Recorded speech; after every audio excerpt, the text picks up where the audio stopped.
Donc, pour essayer de conclure dans cette finale de Chongqing, pour l'instant, il est en tête après les 3 premiers blocs. On vous le rappelle, il a son destin en main, si on peut dire. On le sent bien concentré depuis le début de la compétition, il est bien dans ce qu'il fait. Il prend bien le temps de se mettre dans le bloc. Manu Cornu qui tiendrait sa première victoire en Coupe du Monde s'il allait au bout. Qui a déjà fait du podium au championnat du monde, il n'a pas encore gagné sur la Coupe du Monde. Allez, il va nous faire ça. Du premier coup, j'en suis sûr. Allez.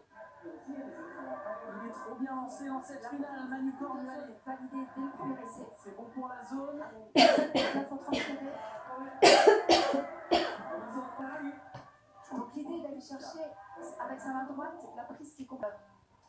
Sa main gauche est sur la prise sous la prise de zone.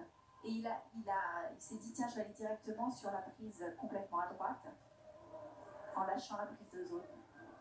Mais ça passait pas. On a senti qu'il était indécis entre lancer la main droite ou effectuer un changement de main. C'est pas ça, c'est un échauffement. Allez, voilà. Donc la prise de zone est validée dès le premier essai. On m'a fait mentir, il n'aura pas réalisé du premier coup, a vu, mais ça va venir.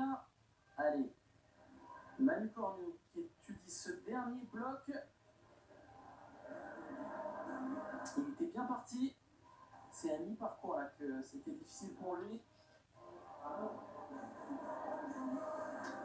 Donc il a du temps, hein.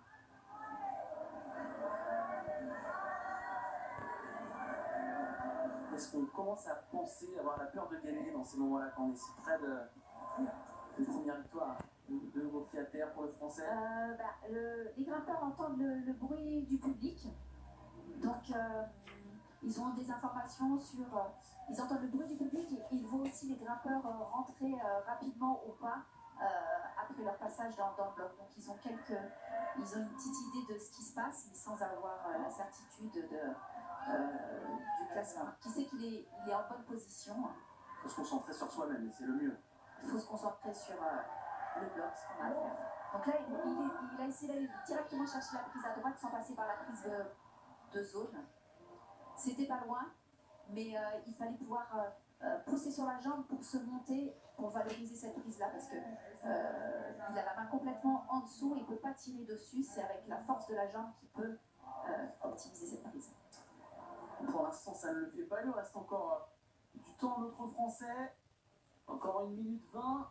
Donc il se met un petit peu en retrait, il prend du recul pour récupérer, analyser la situation et se décider sur la méthode qu'il va employer pour parvenir en haut du bloc. Ça remet du suspense, enfin ça en ajoute en tout cas dans cette finale, puisque c'est vrai qu'il était bien parti, mais on suivra du coup ce que fera la chance pour topper.